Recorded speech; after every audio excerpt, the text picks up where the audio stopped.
मुझे चलकर देखना चाहिए। पुष्पा आधी रात में ही लालटेन लेकर जंगल की ओर निकल पड़ती है। अरे ये पुष्पा इतनी रात्रि में लालटेन लेके कहाँ जा रही है? मुझे इसका पीछा करके देखना चाहिए।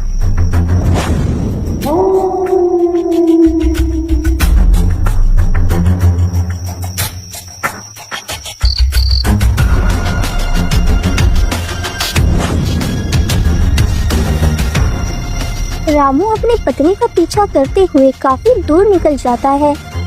अरे ये तो रुकने का नाम ही नहीं ले रही है। आखिर ये कहाँ जा रही है? पुष्पा चलते चलते एक नदी के पास जाकर रुक जाती है, जहाँ पर एक सियार बैठा हुआ था।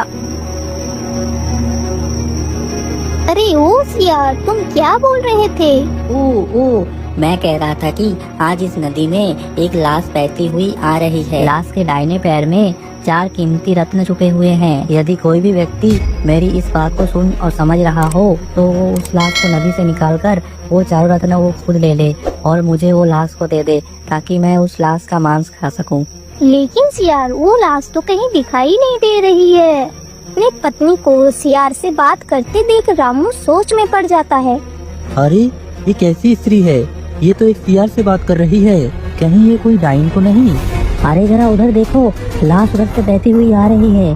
पुष्पा ने जैसे ही उस ओर देखा, तभी एक लाश बहते हुए आ रही थी।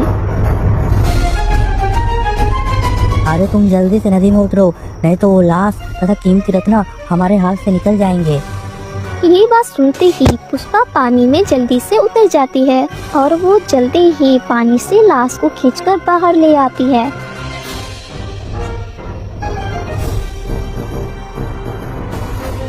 अरे वाह वाह वाह, तुम तो कितनी बहादुर हो।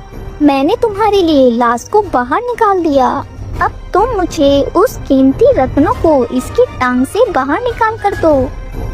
अरे नहीं नहीं, मैं उन रत्नों को नहीं निकाल सकता। यदि मैं मेरे पापी मुख से उन दोनों रत्नों को स्पर्श किया तो वो रत्न गायब हो जाएंगे, इसीलिए वो दोनों रत्नों को तुम्हें ही निकालना पड़ेगा। लेकिन मैं कैसे निकाल सकती हूँ? पास तो कोई खंजर भी नहीं है। वैसे मेरे हिसाब से अगर तुम्हारे पास कोई खंजर नहीं है तो तुम अपने दांतों से ही इस लाश को फाड़कर उन 4 रत्नों को बाहर निकाल लो। अरे राम राम राम, मैं अपने मुंह से इस लाश को कैसे काट सकती हूँ? अरे बेटी, तुम ज्यादा विचार ना करो, जैसा मैं कहता हूँ बिल्कुल वैसा ही करो। सियार का यह बात सुनकर पुष्पा ज्यादा कुछ नहीं सोचती। वह अपने मुंह से ही उस लाश के टंगड़ी को काटने लगती है। उधर यह सारा दृश्य देखकर रामू की तो होश ही उड़ जाते हैं। अरे बाप रे बाप, जैसा मैंने सोचा था ये तो बिल्कुल वैसा ही हुआ। ये तो एक डाइन है, ये तो इंसान का मांस खा रही है। अरे भाग ले बेटा रामू, नहीं तो ये तेरा भी नाश्ता कर लेगी।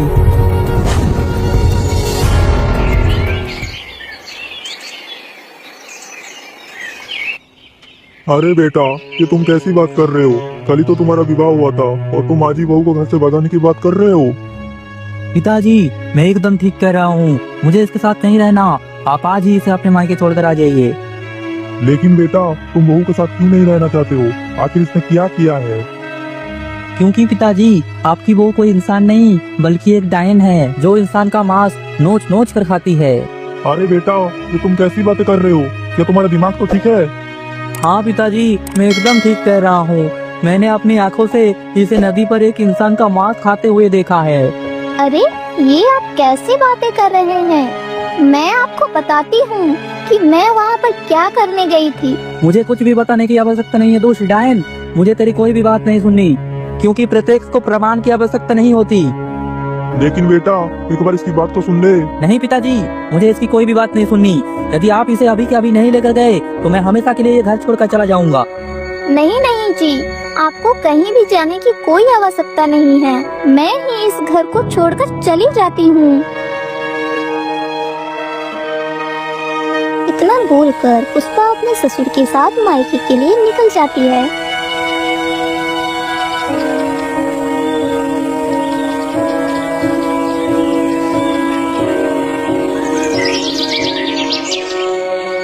वो दोनों चलते चलते काफी दूर निकल जाते हैं। पैदल चलने की वजह से रामलाल तो थक जाते हैं। अरे बेटी, मेरा पैर तो इससे आगे बढ़ना ही नहीं चाह रहे हैं। हम ऐसा करते हैं थोड़ी देर उस पेड़ के पास जाकर बैठकर आराम कर लेते हैं। उसके बाद हम आगे का सफर तय करेंगे। ठीक है पिताजी, जैसा आप उचित समझे। इतना सोचकर वो दोनों उस पेड़ के पास जाते हैं। रामलाल तो थकान से चूर था, वह तो पेड़ के नीचे बैठते ही सो गया। उसी पेड़ के ऊपर एक मोरनी रहती थी। अरे आप लोग इस पेड़ के नीचे ना सोइए, नहीं तो अच्छा नहीं होगा। अगर मेरी बात को समझ पा रहे हैं तो आप लोग यहाँ से तुरंत चले जाइए। अरे मोरनी, मैं तुम्हारी भाषा समझती हूँ, आखिर तुम हमें इस पेड़ के नीचे से क्यों भगा रही हो? मैं तुम्हें इस पेड़ के नीचे से इसलिए भगा रही हूँ क्योंकि इस पेड़ के नीचे काल रहता है। लेकिन कैसा काल? मैं कुछ समझी नहीं। आखिर तुम क्या कहना चाहते हो? अरे मैं बस इतना ही कहना चाह रही हूँ कि इस पेड़ के नीचे तुम उस बिल को तो देख ही रही हो। हाँ हाँ मोरनी, मैं उस बिल को देख सकती हूँ। आखिर क्या है उस बिल में? इस बिल में एक जहरीला सर्प रहता है। इस वृक्ष के नीचे रुकने वाले सभी राहगीरों को वो सर्प डस लेता है और उनके आंखें निकालकर खा जाता है तथा उनके सभी खजाने लूटकर अपने बिल में डाल देता है। उस दुष्ट ने मेरे भी नन्हे नन्हे बच्चों को मारकर खा गया है। मैंने कसम खाई है, जब तक मैं उस दुष्ट को मारकर खा न लूं, तब तक मैं इस पेड़ को छोड़कर कहीं नहीं जाऊंगी। हे मोरनी, मुझे ये सूचना बताने के लिए तुम्हारा बहुत बहुत धन्यवाद। वैसे मैंने आपको उस दुष्ट के बारे सचेत कर दिया। अगर आप बुरा ना माने तो क्या आप मेरी सहायता कर सकते हैं? हाँ हाँ बोलिए मोरनी, मैं तुम्हारा क्या सहायता कर सकती हूँ? मैं बस आपसे इतनी सहायता चाहती हूँ कि आप उस दुष्ट को मारने में मेरी सहायता करें। आप उस सर्प को मारकर यहीं डाल देना। मैं उस सर्प को खा जाऊंगा, तभी मेरी बदला पूरी हो जाएगी और आप उस सर्प के बिल से सारा धन निकल कर ले जाना। अरे नहीं मोरनी, ये नहीं हो सकता। लेकिन ऐसा क्यों नहीं हो सकता? अरे मोरनी, मैं तुम्हें क्या बताऊं? सियार रटे तो गति भई, अब तुम ना रटो निगोड़ी मयूरी। अरे बेटी, ये तुम क्या बोल रहे हो? आखिर ये मोरनी तुमसे क्या बोल रही है? अरे कुछ नहीं पिताजी, आप ये मोरनी की बात छोड़िए, अब हमें यहाँ से निकलना चाहिए। नहीं पुत्री, पहले तुम मुझे सच्चाई बताओ कि आखिर ये मोरनी तुमसे क्या कह रहा है और तुमने ये क्यों बोला? सियार रटे तो ये गति भाई, अब तुम न रटो निगोड़े मयूरी, इसका क्या मतलब है? पिताजी, मैं ये पशु पक्षियों की भाषा को बोल और समझ सकती हूँ। सियार रटे तो ये गति भई का मतलब है कि मैं अपने कमरे में लेटी हुई थी। आपके पुत्र तो कमरे में सो रहे थे, लेकिन मुझे तो नींद नहीं आ रही थी। अभी एक सियार की आवाज आई कि नदी में एक लाश बहती हुई आ रही है। इसके बाएं पैर में 4 रत्न छिपे हुए हैं। यदि कोई व्यक्ति मेरी इस बात को समझ रहा है तो वह उस नदी के किनारे आ जाए। यह सुनकर मैं जल्दी जल्दी नदी के किनारे जा पहुंची। इसके बाद क्या हुआ पुत्री? पिताजी, मैं नदी पर तो पहुंच गई थी, लेकिन कोई खंजर नहीं ले जा पाई। लेकिन ये सब मुझे करते हुए आपके बेटे ने छुपकर देख लिया और उन्हें लगा कि मैं एक डायन हूँ जो कि इंसान की मांस खाती है। उस सियार के चक्कर में पड़कर ही तो आज मेरी ये दुर्दशा हुई है कि मुझे अपने घर से ही बाहर निकाल दिया गया। यदि तुम उन रत्नों को निकाल कर लाई हो तो वो दोनों रत्न कहाँ है? पिताजी, ये देखिए, यही है वो चारों रत्न। दोनों रत्नों को देखकर रामलाल की आंखें तो फटी की फटी रह जाती है। लेकिन पुत्री, तुमने ये बात रामू को क्यों नहीं बताई? लेकिन कैसे बताती? उन्होंने तो मेरी कोई बात सुनी ही नहीं, तो मैं क्या करती? कोई बात नहीं पुत्री, तुम दुखी ना हो। लेकिन इस मोरनी ने तुमसे क्या बताया? ये कौवा बता रहा है कि उस बिल में एक जहरीला सर्प रहता है। फिर पुष्पा अपने ससुर को सारी बात बताती है। सारी कहानी सुनकर रामलाल के तो पैरों तले जमीन खिसक जाता है। पिताजी, वही मैं इस मोरनी से कह रही थी कि रत्न पाकर मेरी ये हालत हुई है। यदि अगर सोना भी खोद कर निकाल लूं तो मेरी जान ही चली जाएगी। अरे नहीं बेटी, तुम ऐसी अशुभ बात ना करो। लेकिन ये दुष्ट सर्प तो कितना पापी है, पता नहीं इसने कितने मासूमों की जान ले ली होगी। मैं इस दुष्ट सर्प को जीवित नहीं छोड़ूंगा। मोरनी, तुम दुखी ना हो, मैं तुम्हारा बदला जरूर लूंगा। लेकिन पिताजी, आप उसे मारेंगे कैसे? बेटी, ये तो मैंने भी नहीं सोचा। अब तुम ही बताओ कि तुम्हारे पास कोई युक्ति है? युक्ति तो है, लेकिन वह बहुत कठिन है। बोल बेटी, उस दुष्ट को मारने की क्या योजना है? हमें उस दुष्ट को खत्म करना ही होगा, नहीं तो वो पता नहीं और भी कितने मासूमों की जान ले लेगा। पिताजी, आप बाजार से एक फावड़ा और एक तलवार खरीद कर ले आइए, फिर मैं बताऊंगी कि आगे क्या करना है। अच्छा ठीक है बेटी, मैं बाजार को जा रहा हूँ, लेकिन तुम इस वृक्ष के पास से हटकर कहीं दूर जाकर खड़ी हो जाओ। मैं जल्दी ही बाजार से वापस आ जाऊंगा। इतना बोलकर रामलाल सामान खरीदने के लिए बाजार की ओर निकल पड़ता है। वह चलते चलते जल्दी ही बाजार को पहुंच जाते हैं।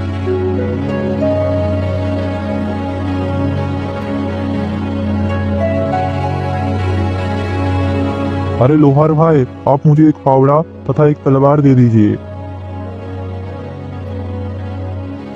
लोहार तुरंत ही एक फावड़ा तथा एक तलवार दे देता है। तलवार और फावड़ा लेकर रामलाल तुरंत ही वापस चल पड़ता है। रामलाल तुरंत ही उस स्थान पर पहुंच जाता है जहां पर उसकी बहू खड़ी हुई थी। ये लो बेटी, मैं तलवार और फावड़ा लेकर आ गया हूँ। पिताजी, आप फावड़े को उधर दूर रख दीजिए और तलवार लेकर उस पेड़ के नीचे छिप जाइए। मैं इसी पेड़ के नीचे सोने का नाटक करूंगी। जैसे ही वह सर्प मुझ पर हमला करने के लिए आएगा, तभी आप उस पर हमला कर देना, जिससे वह सर्प मारा जाएगा। अरे बेटी, ये तुम कैसी बात कर रहे हो? तलवार लेकर मैं नहीं, तुम जाओ, मैं तुम्हें कोई भी खतरा मोड़ने नहीं दूंगा। अभी तुम्हारा पूरा जिंदगी पड़ा है जीने के लिए, और मेरा क्या, मैं तो अपनी जिंदगी जी चुका। मुझे कुछ हो भी जाए तो भी कुछ फर्क नहीं पड़ता। अरे नहीं पिताजी, आप ये कैसे बातें कर रहे हैं? मेरे रहते हुए आपका कोई भी बाल भी बांका नहीं कर सकता। इतना बोलकर पुष्पा तलवार लेकर पेड़ के पीछे छिप जाती है और रामलाल चुपचाप उस पेड़ के नीचे लेट जाता है और सोने का नाटक करता है। कुछ देर गुजरने के बाद वह सर्प पेड़ की ओर चला आ रहा था।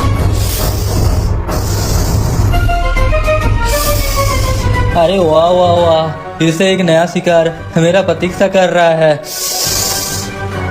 सर्प जैसे ही रामलाल के करीब आता है, तभी पीछे से पुष्पा तलवार से उस सांप के 2 टुकड़े कर देती है। ये देखकर मोरनी बहुत खुश हो जाती है। वाह बेटी वाह, वाकई ही तुम तो कितनी वीर हो। अब आप जल्दी से इस बिल को फावड़े से खोदिए। हाँ हाँ बेटी, मैं अभी खोदता हूँ। इतना बोलकर रामलाल फावड़े से उस सांप के बिल को खोदने लगता है। कुछ देर खोदने पर उस सर्प के बिल से काफी सारे धन तथा हीरे जेवरात निकलते हैं। ये देखकर वो दोनों बहुत ही खुश हो जाते हैं। रामलाल जल्दी ही एक कपड़े पर सारा धन एकत्रित कर लेता है। चलो बेटी, अब मेरे साथ घर चलो। हाँ हाँ चलिए पिताजी। अरे घर तो इधर है, तुम उधर कहाँ जा रही हो? लेकिन इधर ही तो मेरा मायका है। अरे नहीं बेटी, अब तुम्हें मायके जाने की कोई जरूरत नहीं, तुम मेरे साथ अपने घर चलोगी। लेकिन पिताजी, यदि मैं घर गई तो रामू जी घर छोड़कर चले जाएंगे। अरे उसे जहाँ भी जाना है चला जाए, लेकिन तू मुझे छोड़कर कहीं भी नहीं जाएगी। चल मेरे साथ। इतना कहकर रामलाल पुष्पा को अपने साथ ही लेकर जाता है। पिताजी, आप फिर से इस डाइन को घर में ले आए। अरे बेटा, ये डाइन नहीं है, तुम मेरे बात को सुनो। फिर रामलाल सारी कहानी अपने बेटे को सुनाता है। सारी बात सुनकर रामू हैरान ही रह जाता है। यदि तुम्हें मेरी बात पे यकीन ना हो तो ये देखो, ये सारा खजाना। खजाना देखकर रामू समझ गया कि वो गलत था। पुष्पा, मुझे माफ कर दो, मैंने तुम्हें गलत समझा। अरे नहीं जी, आप मुझसे माफी मांगकर मुझे लज्जित ना करें। गलती तो हर किसी से हो जाती है।